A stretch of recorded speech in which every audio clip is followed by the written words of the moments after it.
Bonjour, vous avez été nombreux à suivre depuis plusieurs mois le projet de création de l'école panafricaine de Guadeloupe. Nombreux depuis les Antilles, Guadeloupe, Martinique, Haïti, Guyane. Nombreux depuis l'Europe, la France, la Belgique, la Suisse. Nombreux depuis les États-Unis. Nombreux depuis l'Afrique, le Sénégal, la Guinée, le Bénin, la Côte d'Ivoire, etc. Et merci pour tous vos encouragements et vos soutiens.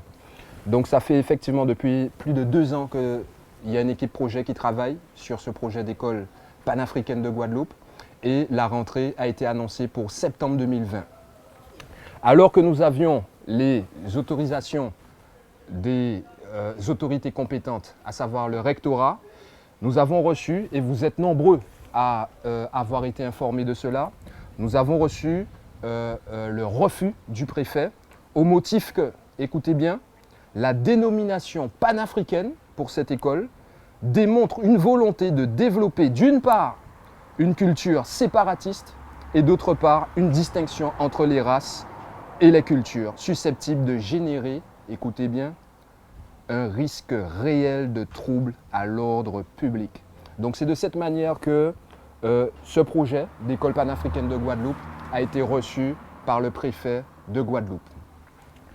Pour nous aider à décrypter tout ça et à analyser tout ça, nous avons avec nous Madame Marie-Evelyne Petrus-Barry. Bonjour. Bonjour. Donc, vous êtes représentante des Nations Unies à la retraite, ancienne experte toujours pour les Nations Unies des droits des personnes d'ascendance africaine. Et actuellement, vous êtes directrice régionale pour l'Afrique de la Fédération internationale du planning familial. Alors, je viens de lire le motif qui a été opposé à ce projet d'école. Qu'est-ce que ça vous inspire ? Je suis effarée parce que cette école avait généré beaucoup d'espoir, comme vous l'avez dit, un peu partout. Et lorsqu'on a parlé de cette école, de nombreux afro-descendants de par le monde, en Afrique, aux États-Unis et ailleurs, se sont dit « la Guadeloupe innove ». Il y a des écoles panafricaines aux États-Unis, il y en a en Angleterre, et le fait que la Guadeloupe soit une des îles des Caraïbes à créer une école panafricaine était vraiment quelque chose d'innovant et qui allait changer la façon dont on propose à nos enfants de comprendre leur héritage. Maintenant, ce refus du préfet est complètement incompréhensible et va à l'encontre de toutes les décisions internationales au niveau global, mais également des décisions internationales prises par la France. Justement, parlons-en, puisqu'on a tendance à rester dans le contexte législatif français, mais au niveau international, quel est le contexte ? Déjà, je voudrais commencer par dire que toutes les conventions signées et ratifiées par la France au niveau international, qui concernent les droits de l'homme, dépassent le droit local, le droit national. Et donc toutes ces conventions, en fait, doivent être respectées par la France. Mais je suis très étonnée de ce refus. Il y a 5 jours, 193 pays membres des Nations Unies, dont la France, ont unanimement voté un forum permanent pour les droits des personnes d'ascendance africaine. Pourquoi ils ont voté cela ? Parce qu'on est 300 millions de par le monde, de l'Asie à l'Afrique, en passant par la Caraïbe et l'Amérique latine, et que nous sommes reconnus comme des minorités dont les droits ne sont pas respectés. Et ce forum est là pour nous ramener à un niveau de droit qui soit le même que celui des autres citoyens. Ce forum a été créé suite à la décennie internationale des droits des personnes d'ascendance africaine, créée en 2014 pour 10 ans, en 2024, et dont les thèmes prône la justice, le développement et la reconnaissance. Dans le thème de la reconnaissance, il y a la promotion de l'héritage africain des personnes d'ascendance africaine. Ça ne veut pas dire que tout ce qui concerne l'éducation globale, l'éducation formelle des pays dans lesquels se trouvent les personnes d'ascendance africaine est rejetée, pas du tout.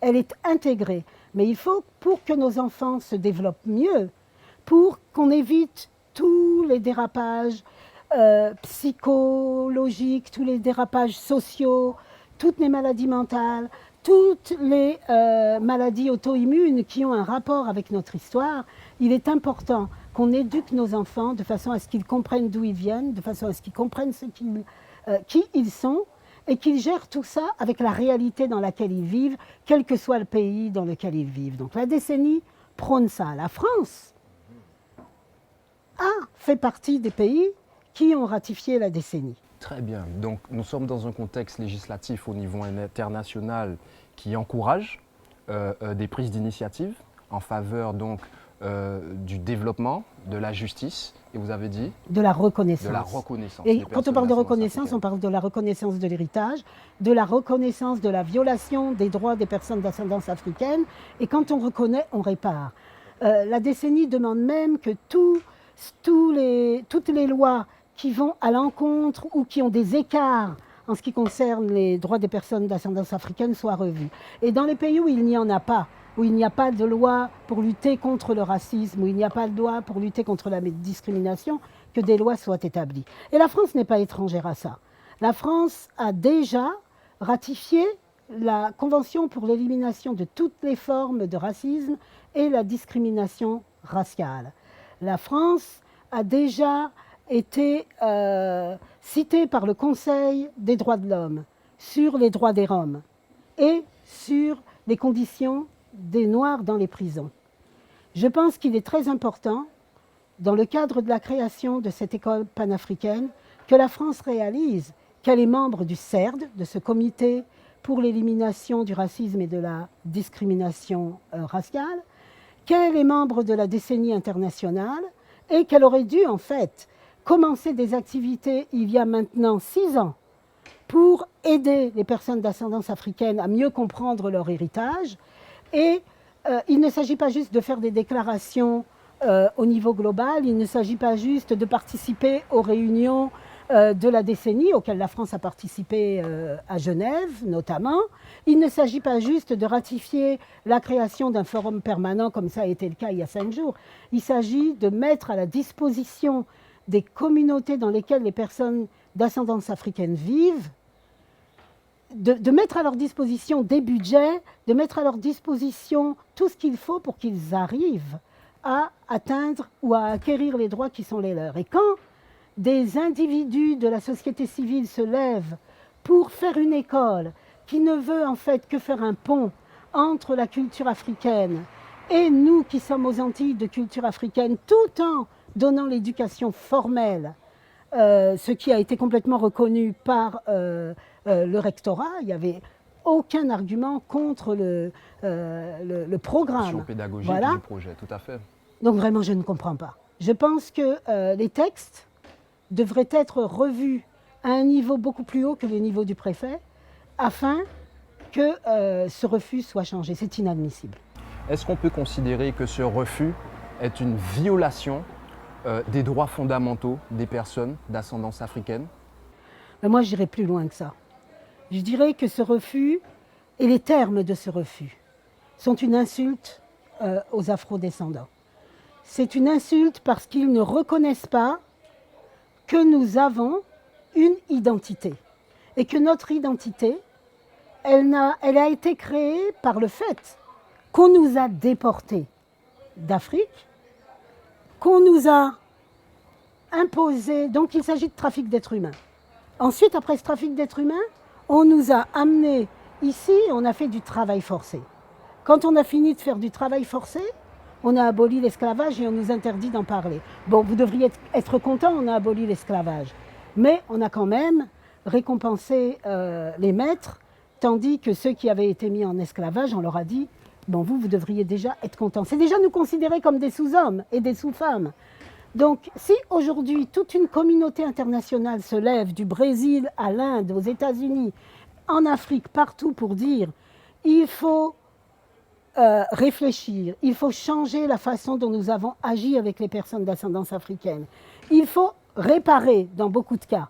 Aujourd'hui, on est au niveau des réparations. Mais cette école, c'est en fait, on n'est même pas dans les réparations, on est dans le pur droit des personnes d'ascendance africaine, le droit à connaître qui nous sommes.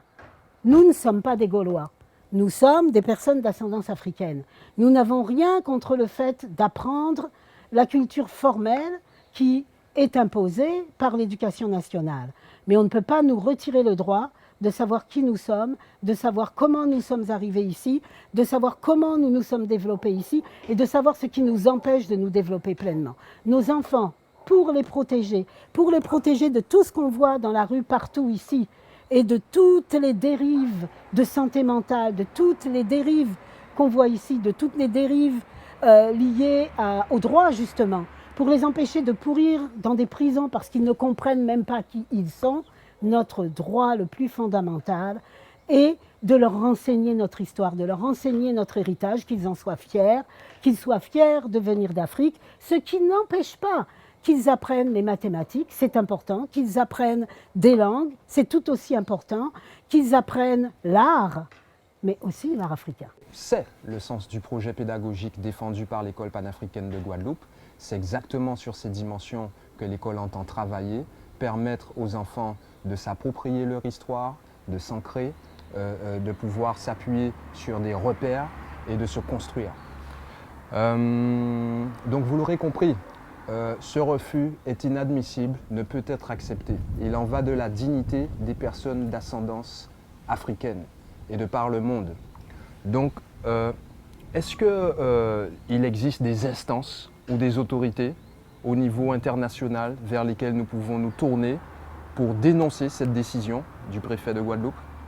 Bien sûr, il existe des instances vers lesquelles nous pouvons nous tourner, vers lesquelles nous allons nous tourner. Je parlais tout à l'heure du CERD, du Comité pour l'élimination contre toutes les formes de racisme et de discrimination. C'est une forme de racisme et de discrimination patente. Je me demande qui est séparatiste dans ce cas. Si c'est la lettre du préfet, et à mon avis c'est la lettre du préfet qui est séparatiste. Nous allons également nous tourner vers le groupe d'experts des personnes d'ascendance africaine. Nous allons nous tourner aussi vers la commission de la conférence de Durban, qui sont 3 instances internationales auxquelles nous allons écrire. Et nous allons aussi écrire une lettre au Haut Commissariat aux droits de l'homme. Je pense qu'il nous faudrait également nous approcher de la CARICOM. La CARICOM a un plan de réparation en 10 points.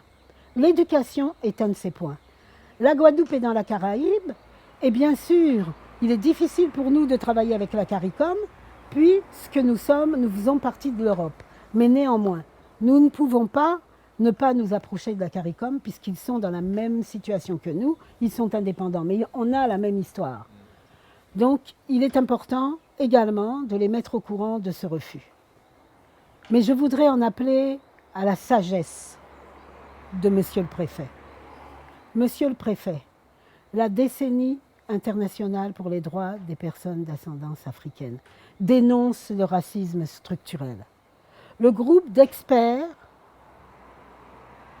des droits des personnes d'ascendance africaine demande à la France depuis des années de visiter la France pour voir à quel niveau le racisme est pratiqué en France. Jusqu'aujourd'hui, ceci n'a pas été possible.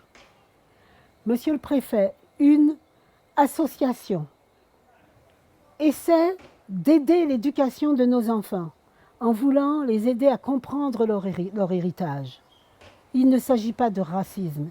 Il s'agit de mettre nos enfants dans un environnement qui va leur permettre de se protéger, qui va leur permettre de comprendre qui ils sont et de se développer de façon à ce qu'ils ne soient pas de la graine de prison, de façon à ce qu'ils ne soient pas dans l'errance, de façon à ce qu'ils aient envie de créer ici en Guadeloupe et dans la Caraïbe et qu'ils ne soient pas obligés de s'exiler. Monsieur le Préfet, la France se dit pays des droits de l'homme. Si vous voulez faire partie d'un pays qui respecte les droits fondamentaux de tous, y compris des personnes d'ascendance africaine, les droits fondamentaux des enfants, la France a signé la Convention pour les droits des enfants, des droits fondamentaux des femmes signés par la France, de l'élimination de la discrimination et du racisme, également signé par la France. Monsieur le Préfet, changez d'avis et écrivez à cette association que leur école peut ouvrir pour le bien de tous. À ceux qui nous écoutent, il est vraiment important que vous rejoigniez notre comité de soutien. Ce comité de soutien est fait de personnes venant de la Caraïbe, mais du monde entier, des États-Unis, de l'Afrique, de l'Europe, des gens qui comprennent qu'il est important que dans l'éducation, on ait une approche culturelle adaptée à l'environnement dans lequel les enfants vivent. Vous qui nous écoutez aujourd'hui, aidez-nous à demander à Monsieur le Préfet de changer d'avis. Je vous en remercie. Pour soutenir le projet de l'école panafricaine de Guadeloupe et pour surtout soutenir l'ouverture telle que prévue, vous pouvez rejoindre le comité de soutien par WhatsApp au 06 90 811 023, 811 023, et vous pouvez aussi avoir des informations sur le site internet associationracine.com. Merci à vous.